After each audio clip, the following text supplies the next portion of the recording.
si Butoy, si Takloy at si Bro.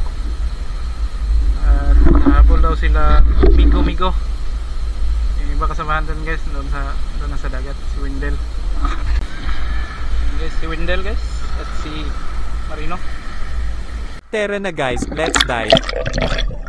So guys, bago tayo magpatuloy ay shoutout break na naman po tayo. Shoutout natin mga nag-comment sa ating latest video, pati na yung mga comments na ngayon lang natin nabasa.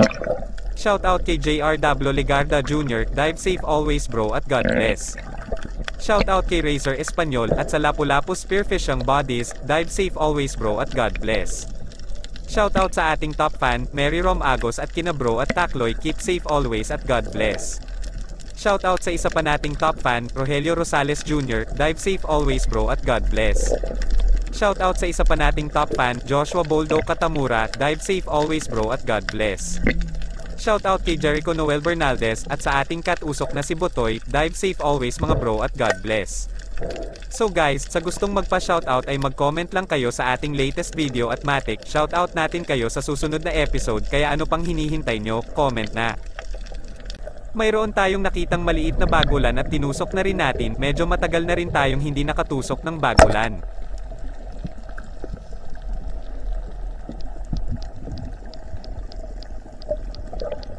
Sayang guys, napakalaki sana ng pusit na nakita natin kaso hindi pa naikasa yung ating shaft, kaya pinatusok na lang natin ni Bro pero sumablay siya gawa ng napakaraming maliliit na isda na nakaharang sa kanyang mask. Nakita ulit natin yung pusit at tinusok ngunit nakawala siya dahil nasa bandang gilid lang natin tinamaan. Huminto siya at nagtago sa kanyang tinta ngunit nang sisirin natin ulit ay nahuli tayo at humarurot ito palayo.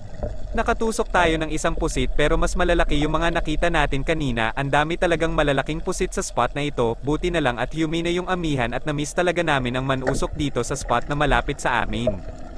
Malalaki na rin yung ibang makabinhi kaya nanusok tayo pang food trip.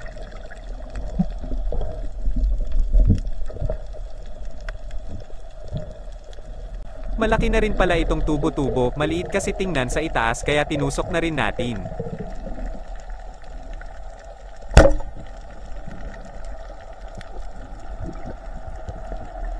Ayan pa guys, sigurado talaga ang food trip natin sa spot na to, mas madali kasing tusokan ng makabinhi kumpara sa baga-baga.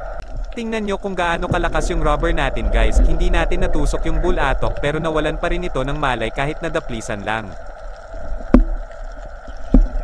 May dalagang bukid na putol ang buntot, di ko alam kung napaana ba o kinagat ng barracuda, tinusok na rin natin para hindi masayang.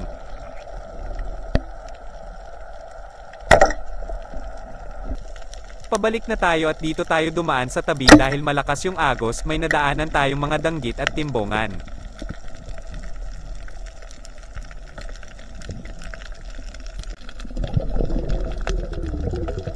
Kung napapansin nyo guys ay gumagalaw na yung mga samo, lumalaki na rin kasi yung mga alon.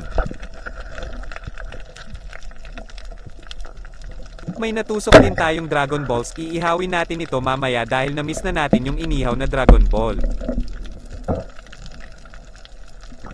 Nakasalubong natin si Wendell, naligaw pala sila ni Takloy, akala nila nasa unahan pa yung cottage ni na Jericho, lumagpas na pala sila. Malapit na tayo sa cottage guys at lumabas yung mga magkapares na mga timbongan kaya tinusok natin tig-iisa kada pares.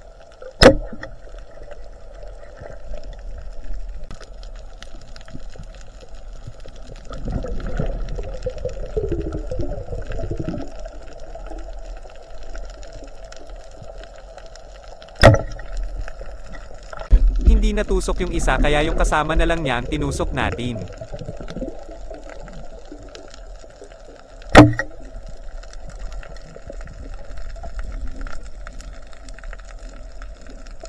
Nasa tapat na tayo guys, nakaahon na pala yung kasamahan natin at susunod na tayo dahil lumalaki na yung mga alon.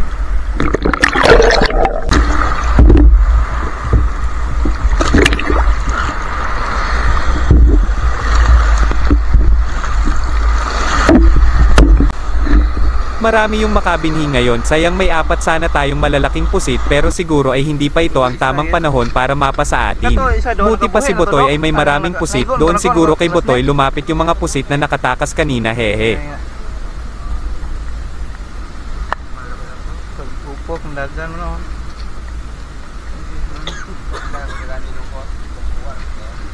May mga makabinhi at tabugok din si bro, hindi na tayo sumunod sa kanila dahil lumalaki na yung mga alon. Ako naman, agad ang kuwan.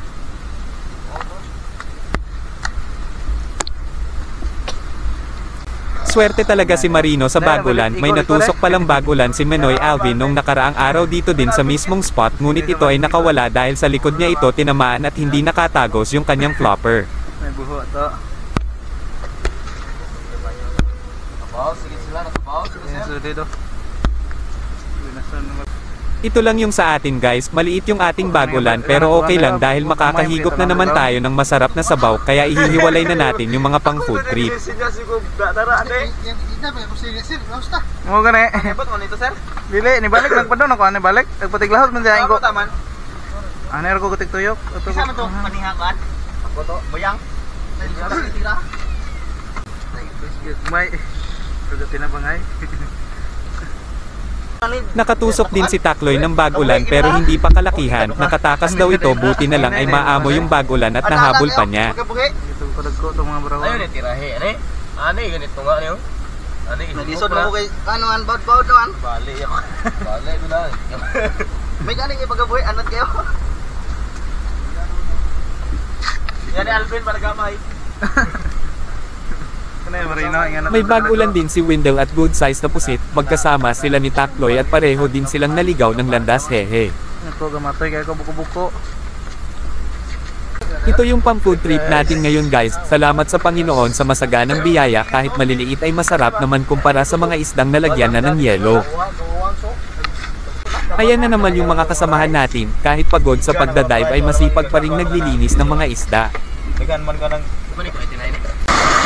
Hinawakan na lang din ni Marino at Takloy ang mga isda dahil hindi pwedeng ilagay sa tubig dahil baka matangay ng alon.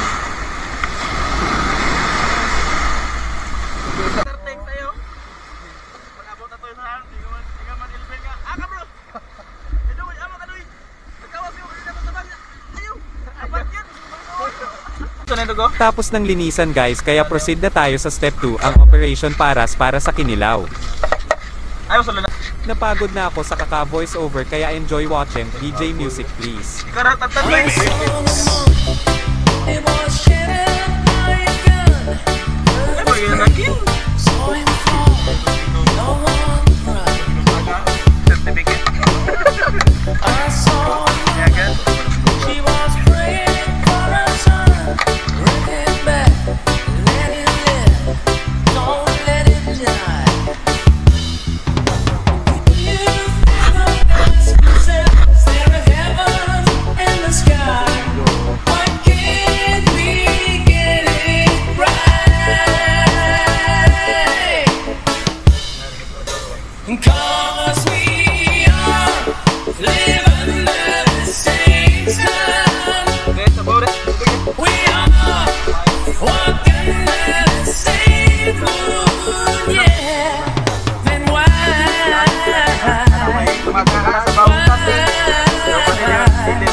I saw the evening, fading shadows warm my wall.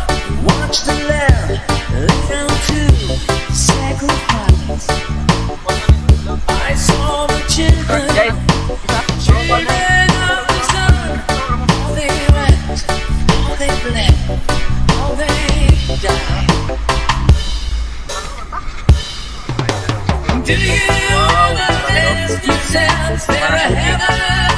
Salamat at sinamahan nyo na naman kami hanggang sa dulo ng ating adventure. Sana ay nag-enjoy kayo sa panunood. Sa pangalan ng Pandans Heroes, kami po ay taos pusong nagpapasalamat sa inyong walang sawang suporta. Paki-react, comment at share na rin po para mas marami pa tayong maabot at magawa ng mga videos. Hanggang sa muli, paalam.